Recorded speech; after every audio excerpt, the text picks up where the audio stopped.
Buenos días nuevamente a todos los que ya se han incorporado el día de hoy. Primero que todo, quiero decirles que en este momento el webinar está siendo grabado para que ustedes puedan solicitarlo mediante el seguimiento comercial que hagamos posterior a esta presentación. Eh, y podrán realizar también las preguntas y cualquier otra consulta que nos quieran realizar. Para eso pueden usar la casilla de Q&A que está en la parte de abajo de preguntas y respuestas y al finalizar el webinar se van a leer y contestarles. El día de hoy vamos a dar inicio como desarrollo al webinar Convenio de doble imposición entre Brasil y Uruguay.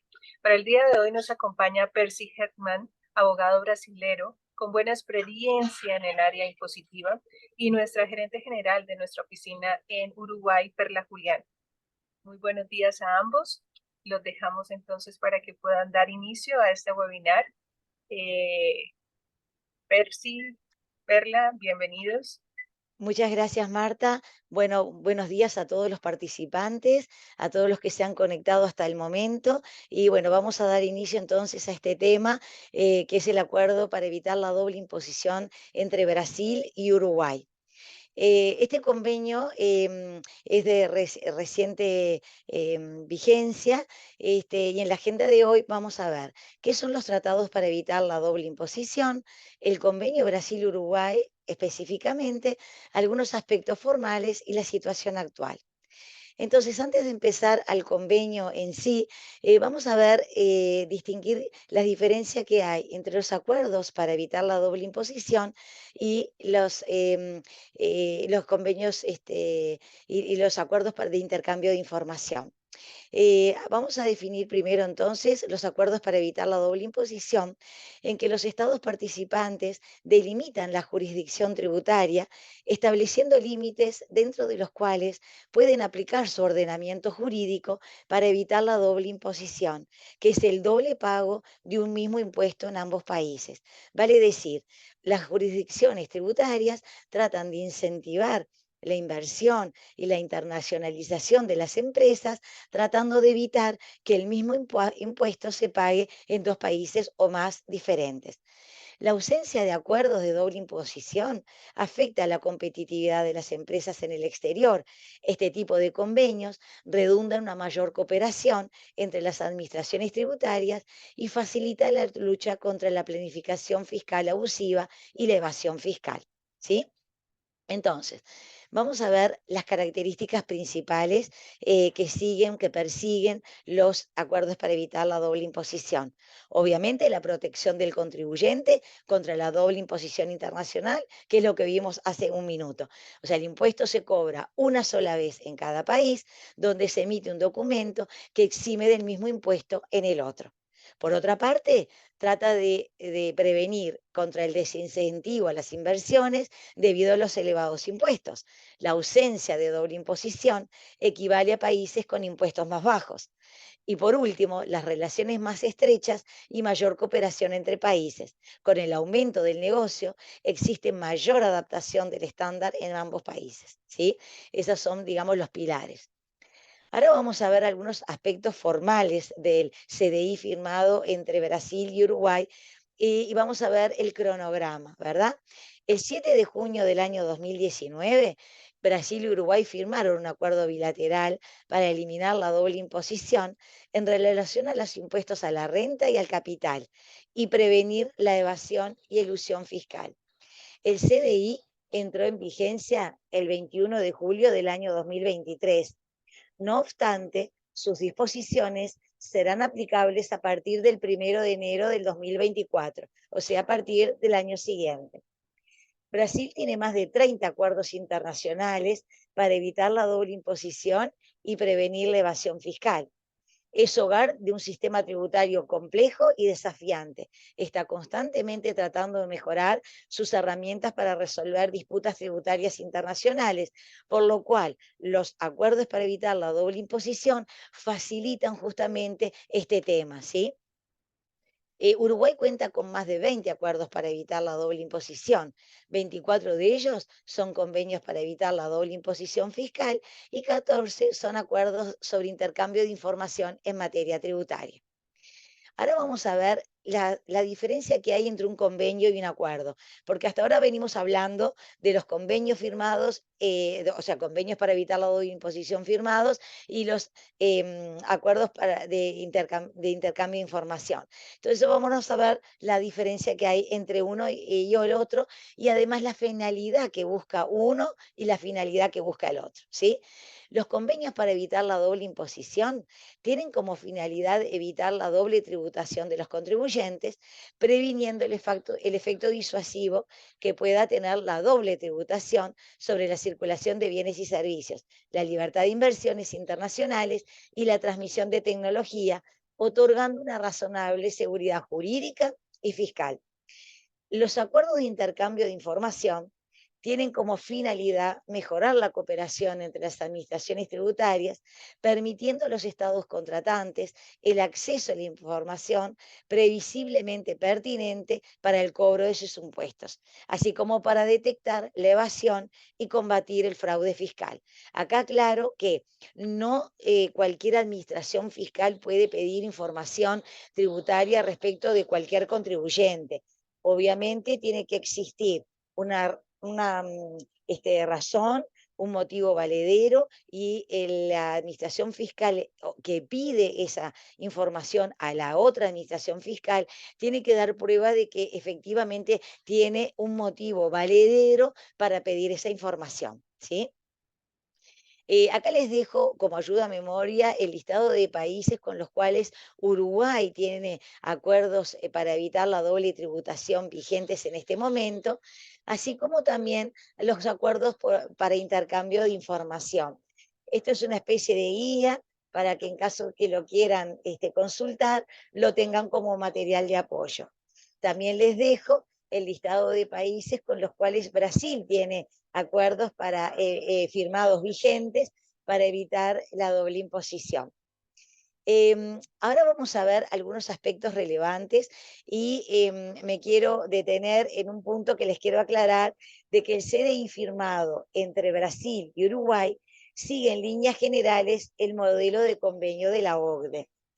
En cuanto al método para evitar la doble imposición, el CDI establece qué impuestos y qué sujetos se encuentran amparados bajo el mismo, previendo evitar la doble tributación mediante el mecanismo del crédito, con el límite del impuesto pagado en el país de la fuente sobre el ingreso o activo.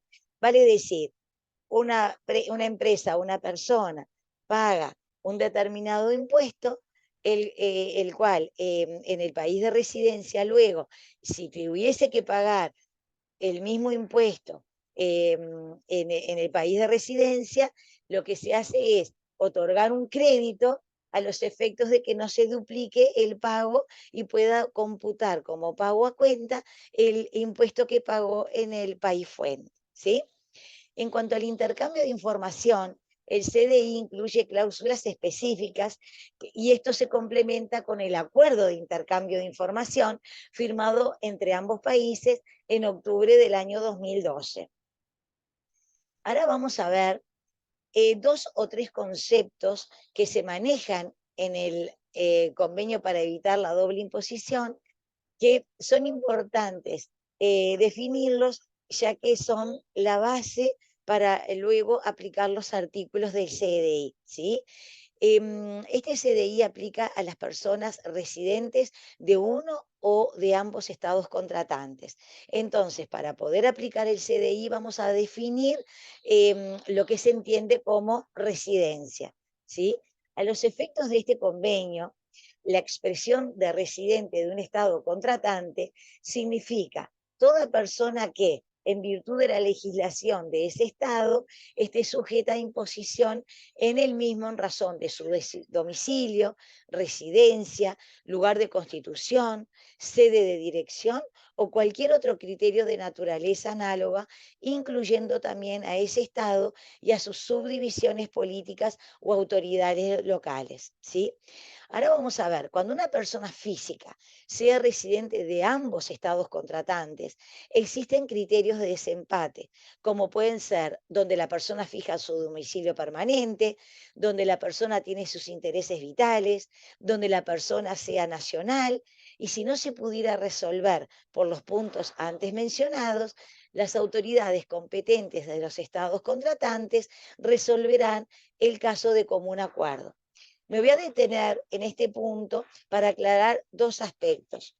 Por un lado, si luego de que los países trataran de resolver de qué país es residente la persona o la empresa, y a pesar de que aplicando los métodos de desempate no se llegara a entender que la persona es residente de alguno de los dos países, entonces el CDI no se puede aplicar. Siempre tiene que haber un residente en uno de los dos estados.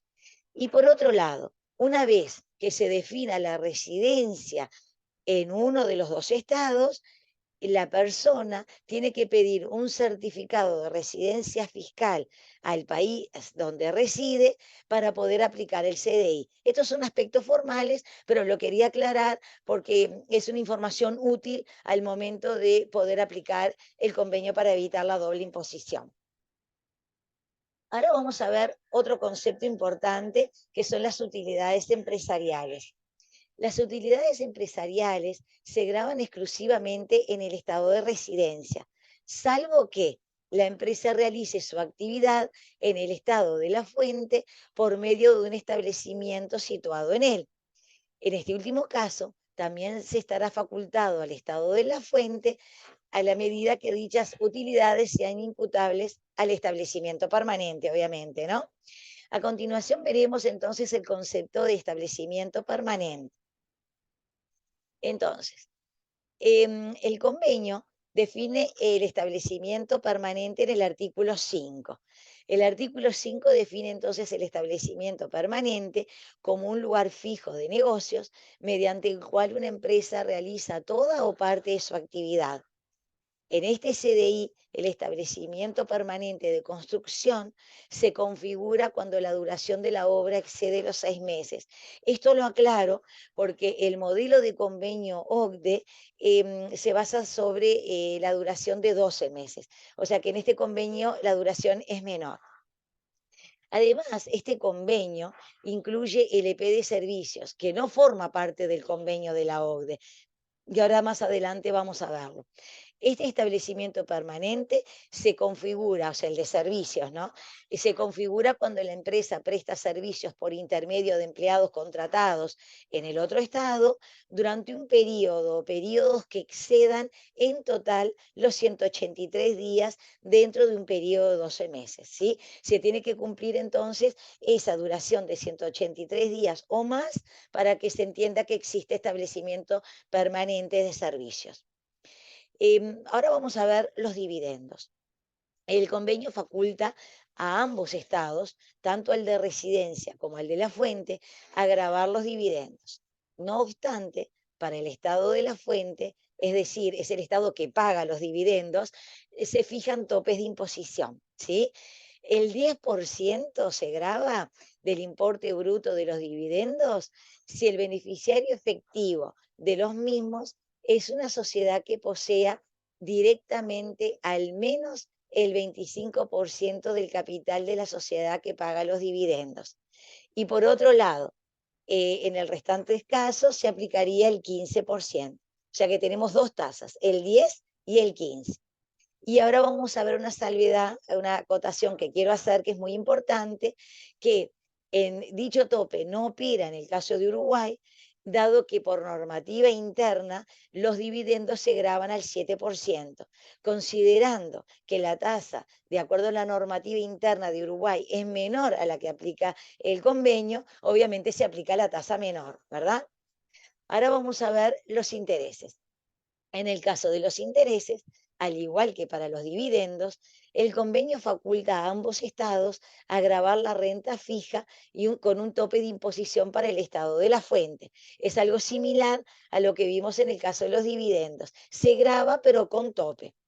En este sentido, si el beneficiario efectivo de dichos intereses es un residente del otro estado contratante, el impuesto exigido en fuente no puede exceder el 15% del importe bruto de los intereses. Y acá vemos que se aplica el tope.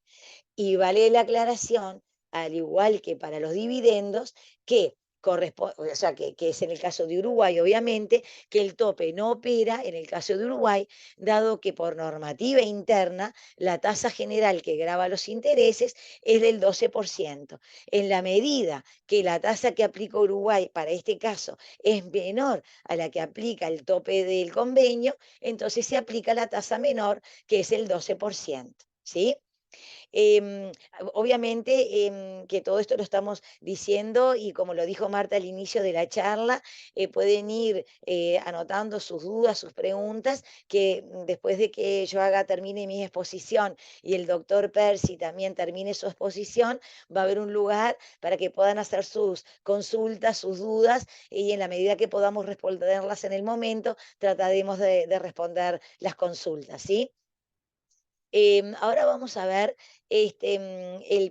la potestad al estado de la fuente. ¿Sí? Yo quiero entrar en este tema antes de ceder la palabra al doctor Percy, que va a continuar con la exposición, ya que el CDI otorga potestad tributaria al estado de la fuente donde se genera la renta, porque recuerden que donde se genera la renta es el estado de la fuente, pero hay ocasiones en las que el modelo OCDE le reserva para el estado de residencia también la gravabilidad, que son los siguientes casos que los vamos a ver con el doctor Percy, a quien le cedo la palabra. Bueno, doctor Percy, adelante con su exposición.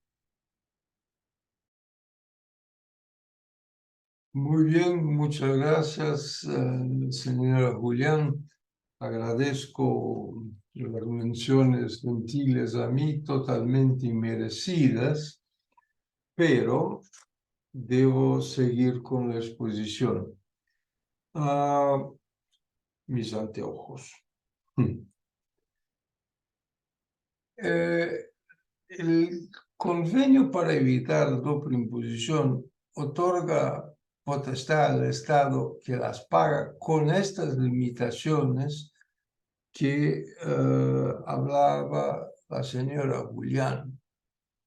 No se puede superar el 15%, lo que para Uruguay no quiere decir nada porque están en 12%. En Brasil, los impuestos son mucho más grandes para regalías y entonces este convenio es extremadamente interesante. En el final vamos a hablar de la importancia del convenio, de su entrada en vigor. Las regalías pueden ser grabada, estoy hablando en español, lo que es una barbaridad, debería hablar en portugués, perdón, cambiaré a portugués.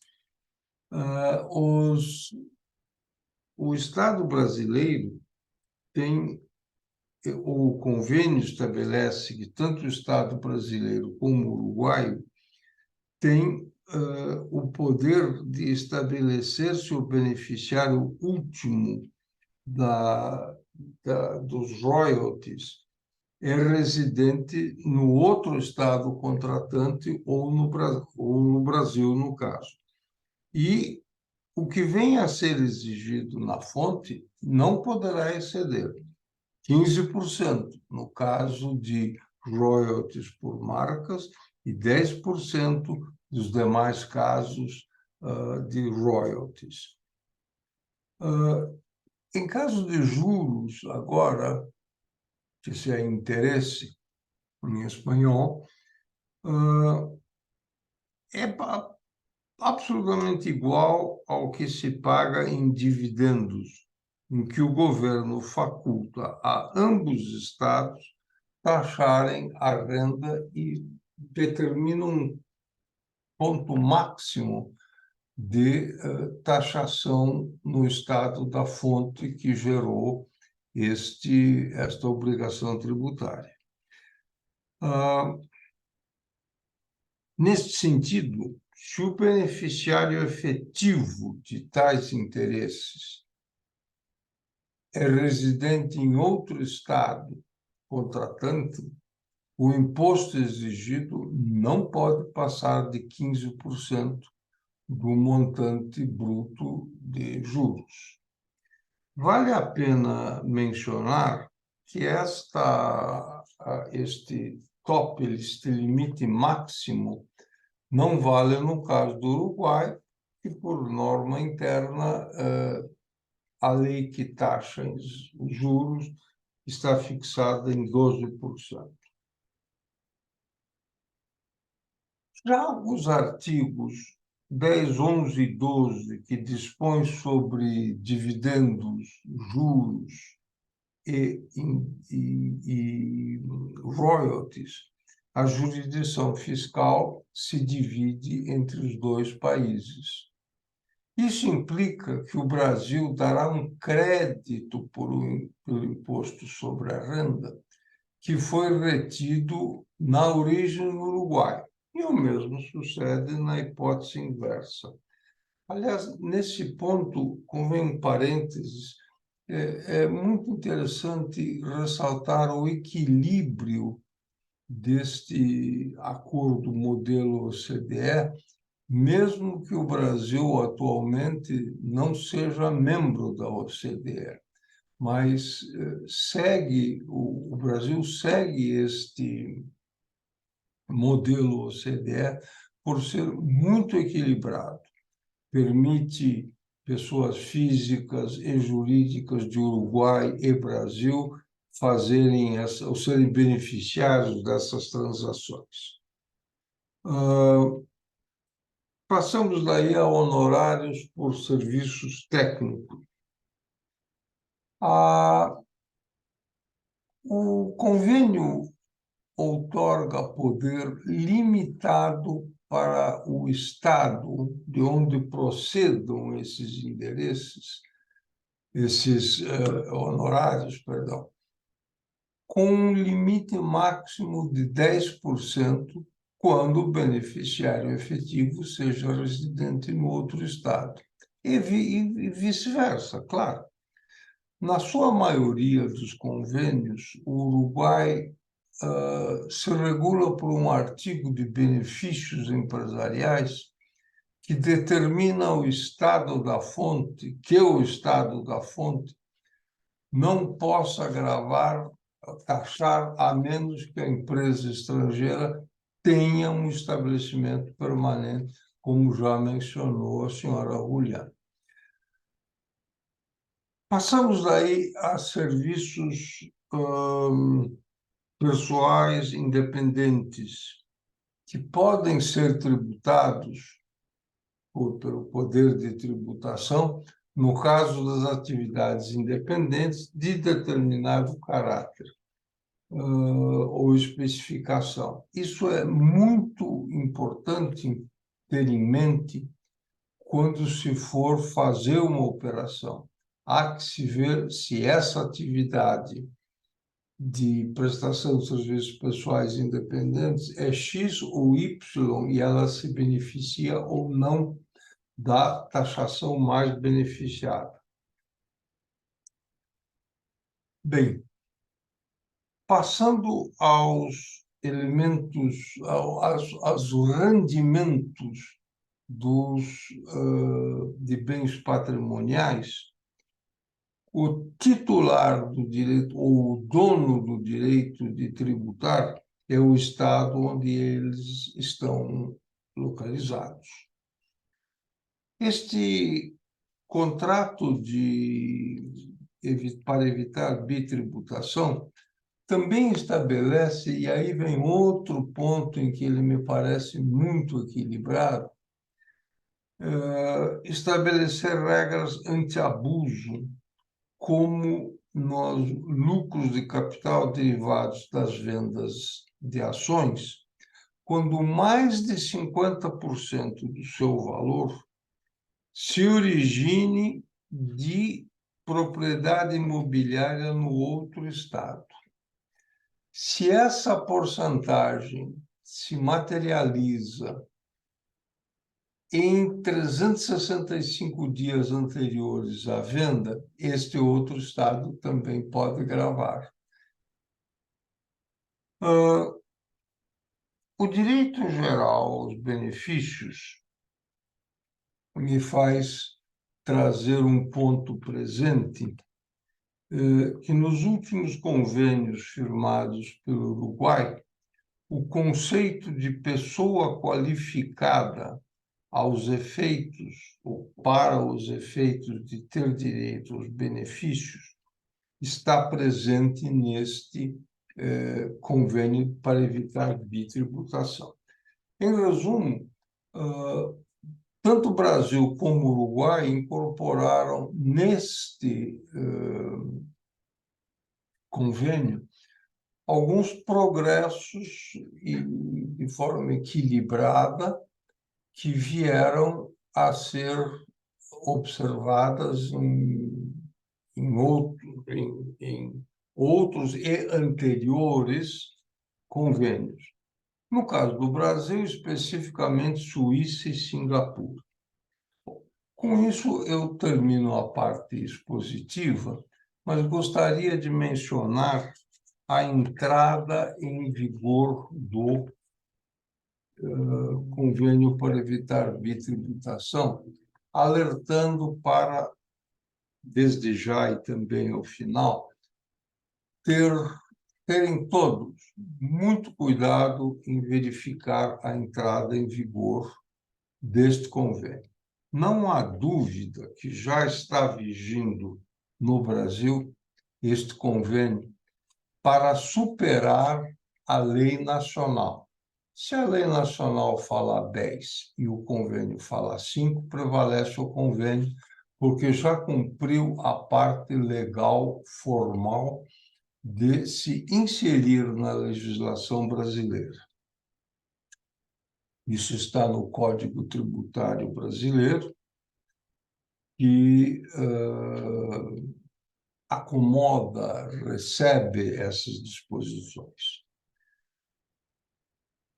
Quando é que se inicia a validade? Quando a última das partes notificar por nota diplomática a outra parte e começa daí a contar o prazo de 15 dias da entrega da última notificação para como estabelecido no artigo 24, sejam aplicadas as exceções. Bom, o problema, no meu entender, começa quando vem um protocolo anexo ao convênio que determina que as partes somente poderão trocar notas que completam a vigência do convênio após a instituição pelo Brasil de um imposto sobre capital. O Uruguai tem esse imposto, o Brasil não tem. Consequentemente, vamos dizer, imposto de renda tem no Uruguai, tem no Brasil. Imposto sobre patrimônio tem no Uruguai, não tem no Brasil. Então, fica meio que um carro com 3 rodas só. Então, precisamos esperar o Brasil ter este imposto para daí entrar em vigência. A grande dificuldade que eu noto aí é como é que nós, advogados, administradores,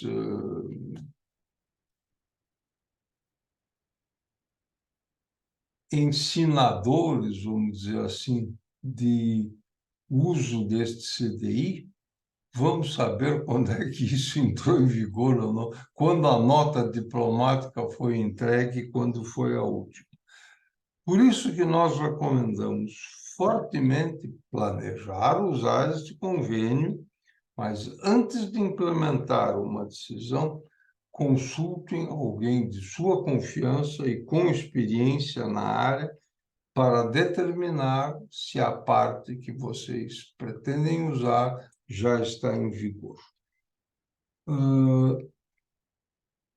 Mudando um pouco de assunto e também chamando a atenção dos senhores, Este convênio, seguindo uma linha da OCDE, tende a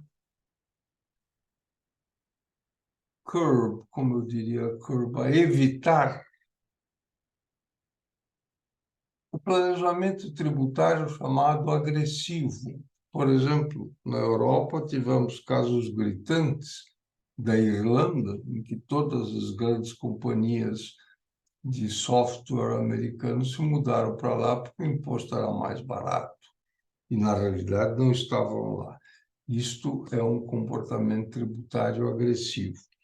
Este convênio também tem essa preocupação. E não há dúvida que, ao menos no Brasil, cuja realidade tributária eu conheço um pouco melhor que todas as outras, é um ponto a se levar em consideração uma eventual atuação mais forte da Receita Federal Brasileira, sempre ávida e pronta para cobrar alguns dólares a mais. Era o que eu tinha a dizer. Agradeço a presença de todos, especialmente de dona Juliana. Muito obrigado. Muchas gracias, Percy, muy buena la exposición. Ahora me gustaría, primero, bueno, obviamente recordarles que hay una instancia de preguntas y respuestas en caso que tengan alguna. Igual, de todas maneras, si en este momento no pueden plantearla y quisieran hacerla después, se lo pueden hacer también vía mail. Les quisiera presentar a Mont Group, que es un estudio de abogados y contadores que está presente en 12 países diferentes. Acá nosotros brindamos asesoramiento legal, asesoramiento contable y tributario. Y acá en esta pantalla les estoy mostrando las diferentes oficinas con sus mails y teléfonos en caso de que nos quieran contactar. Tenemos presencia en Argentina, Bolivia, Brasil, Canadá, Chile, Colombia, Ecuador, México, Paraguay, Perú, Uruguay y Estados Unidos. Acá puntualmente en el caso de Uruguay, que es de donde estamos brindando el webinar, está nuestra dirección, nuestro celular y el correo electrónico, y obviamente no duden en contactarnos en caso de que tengan alguna consulta por esta charla en particular o por algún otro tema contable y tributario, o por algún tema relacionado con su empresa. Además de los servicios legales, contables y tributarios, ofrecemos servicios de payroll, de back office, registro de marcas y patentes. Por lo tanto, podemos, digamos, asesorarlos en la llegada de su negocio a Uruguay sin ningún inconveniente. Estaríamos a las órdenes. Creo que en el chat, me voy a fijar, no tenemos ninguna pregunta al momento, pero esperemos que el webinar haya sido claro, que hayamos podido quizás resolver alguna de sus dudas o preocupaciones por este SDI, y estamos a disposición por cualquier duda o pregunta. Muchas gracias, Perla y Percy. Creo que este webinar ha sido de mucha utilidad para todos y creo que para algunas personas, como indicó Perla, tenemos presencia en 12 países. Nuestra oficina de Brasil está ubicada en Sao Paulo, en la calle Alameda Campinas, y nuestra oficina de Uruguay está ubicada en la calle Colonia, Montevideo. Cualquier consulta lo pueden hacer, como indicaba Perla, en el seguimiento que haremos. Bueno, Perla Bueno, y muchas Percy, gracias. Muchas gracias, gracias. Marta. Y muchas gracias, doctor Percy. Y bueno, muchas gracias a todos los participantes. Que Gracias tengan a una buena vos. jornada. Muchas gracias. Estén muy bien. Hasta luego.